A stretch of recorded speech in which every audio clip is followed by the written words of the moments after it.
Guys, I'm currently number 2 in the world on ladder at 3,331 trophies. There's only 4 days of the season left, so let's see how I finish out the season. I'm going to show you guys some of the games that got me here. Alright guys, one of the first matches I wanted to show you all is against Royal Recruits, because for the deck I'm using that Goblin Giant spam deck still without the Sparky. It's a very similar deck to what I used to finish number 1 inside of the recent Royal tournament. It's what I'm second with right now, and it's not an easy matchup because, as you can see from his deck, he has both arrows and fireballs. So he has arrows for the minions, and he has fireball for the Mother Witch. So a key in this matchup is to try to pressure the best I can with some of my other ground cards, such as the Mini P.E.K.K.A. and the Dark Prince, try to get as much value out of those as I possibly can. The Dark Prince is also amazing against the Royal Hogs as well, because it of course deals a good amount of splash. I go for a Goblin Giant here to tank for that Flying Machine so it doesn't lock on my tower. It's also very important I be aggressive in single elixir, even though this looks like it was a pretty aggressive push. That Fireball, I was hoping it was going to hit the Goblin Brawler. Unfortunately, it didn't. But the pushes in single are very important to do and be aggressive, because in double and triple, if you don't have a good lead, or you haven't at least, you know, gotten like a good amount of their tower, it's going to be really difficult to break through those evolved Royal Recruits especially.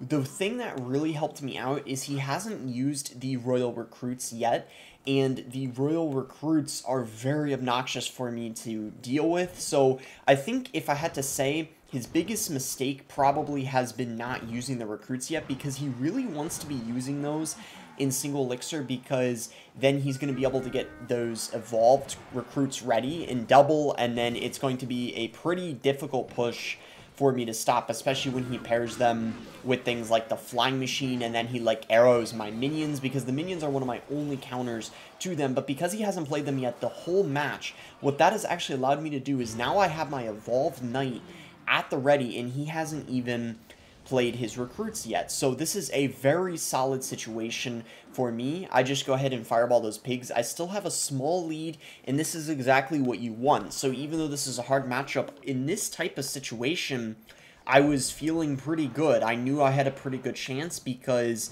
I still had a very healthy right tower, so I knew like I could soak some of the damage from the recruits here and just go all in for a push.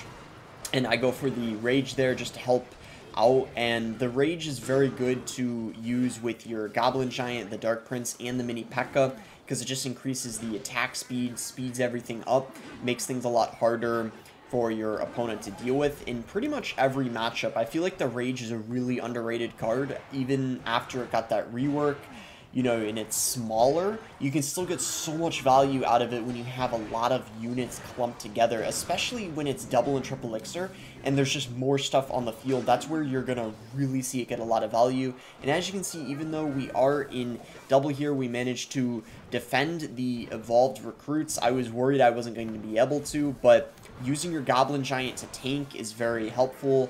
It has so much health now ever since it got that health buff, so it's hard to beat evolved recruits, but as you can tell from how this match is going so far, it's helpful.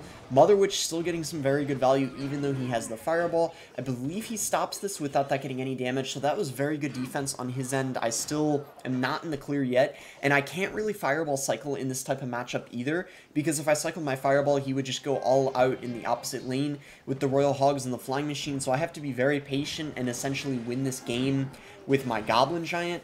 Or if I was going to fireball cycle, I would have to wait until triple elixir at the very least. Otherwise, it would be just far too risky. So that's exactly what I do. I defend here once again, the Mother Witch getting loads of value. He may have made a mistake not going for arrows to take her out, because as you can tell, she's just getting free reign right now on top of those Royal Recruits. He finally decides to go for the arrows, but it's kind of too little too late. Already she got a ton of value. Goblin Giant coming in, and that's going to be GG. Nice win over here against Recruits. Definitely not an easy matchup, but we still got the dub. The next game I wanted to show you guys is how you want to play mirror matches, as I like to call them. Mirror matches, kind of, except most of the time someone using Goblin Giant is going to have Sparky, so I wanted to show you guys how you want to play the matchup against Sparky when you don't have the Sparky, because you might think it's a hard counter, but it's actually not a horrible matchup. It might be slightly in favor of the Sparky player, but what you want to do is you want to play passively and essentially wait for the most part to cycle a lot of your ground cards until they play the Sparky, and then oftentimes you can go opposite lane to the Sparky. So what I'll like to do is if they Sparky in single elixir, sometimes I'll go Goblin Giant in the opposite lane with the mini P.E.K.K.A. Dark Prince behind, and then maybe just go for minions or Knight on top of the Sparky as it's kind of rolling in the other lane. So we both kind of start slow here. Notice how I'm leaking a little bit of elixir because I didn't want to cycle my Goblin Giant. I want to cycle my Dark Prince because it's cheaper and less risky. Now, normally I wait to play my Goblin Giant until they Sparky, but because he went for his own Goblin Giant, this is kind of an interesting situation, and I kind of saw there was a counter push opportunity here. So the Mother Witch here deals with that Phoenix. I go for the Knight just so I take out that egg because that would be really annoying if that hatched. And then what I actually do here is because the Mother Witch ended up getting so much value and because his Goblin Giant was out of cycle, I went for my Goblin Giant here. Normally this isn't something I would do, but I'm kind of punishing him for being too aggressive. His mistake was going for that Goblin Giant because now, look at his elixir. He played the Sparky, and he didn't have his Goblin Giant in cycle immediately, so he had to cycle a few cards to get back to it, and as a result, by the time he finally gets that Goblin Giant down, he barely had enough elixir to play it. You see, he just had 6 elixir to play it, so he can't afford much else with it. Like, he can't get his Evolved Knight down with it either. He tries to go for a Bar Barrel. I think this was a bad Bar Barrel. Maybe he was predicting the Dark Prince, because the Bar Barrel takes the shield off the Dark Prince, and then from that point, he would have potentially been able to have the Sparky just shoot the Dark Prince and take it out. But unfortunately for him, I did go for my Evolved Knight, and now at this point, I can just go for a Fireball and a Rage on his tower to take it out. I Fireballed that Sparky. Now, you might be thinking, is that a little aggressive? But it was actually intentional because 2 Fireballs take out a Sparky. So what I wanted to do is, because we were in double, I wanted to get 1 Fireball down on it and then cycle back to another, as you just saw. And that was a really, really clean defense over there. So it might not be really, really easy to beat Sparky decks without the Sparky yourself, even though you got the Goblin Giant. But as you can see, it can be done if you play smart. And I would actually say I beat Sparky like 50% of the time. So it's not a bad matchup at all, even though you don't have Sparky.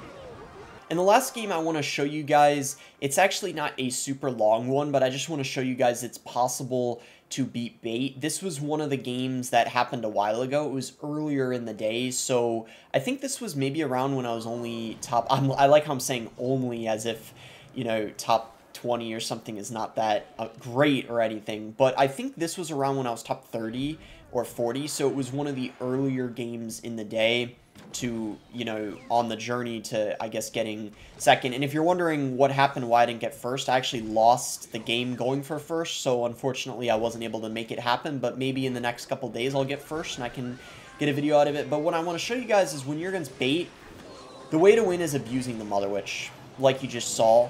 That was a little unlucky for him, I'm not going to lie. That's not something that would normally happen.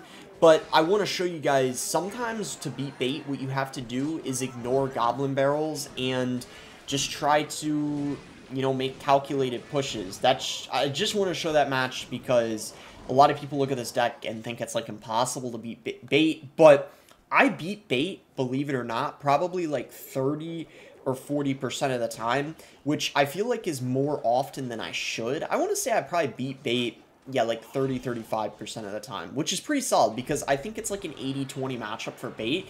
So any matchup that's pretty difficult, if you're winning it more often than you should, that's how you end up having a good ladder season and having success. So we got a nice 3 crown there.